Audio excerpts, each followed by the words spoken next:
Please make sure to like, comment, and subscribe. And if you wanted to help support this channel, it won't cost you anything. All you gotta do is use the links in the description if you wanted to get anything I use in this video. Hey, what's going on? Rich back with another awesome video for you. I wanted to show you a quick update. This is 5 days into the grass seed that I planted. And as you can see, it's already coming in pretty good.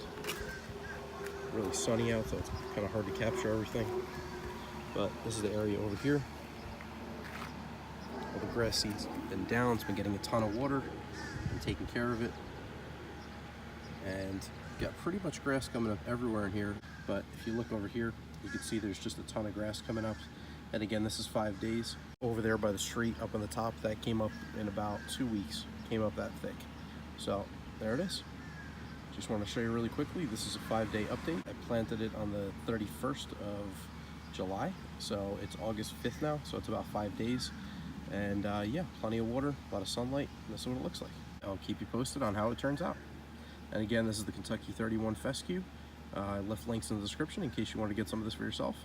And if you can, make sure to click that like button, subscribe to my channel for more awesome content, and let me know if you have any questions or comments in the section down below. Thanks for watching. Take care.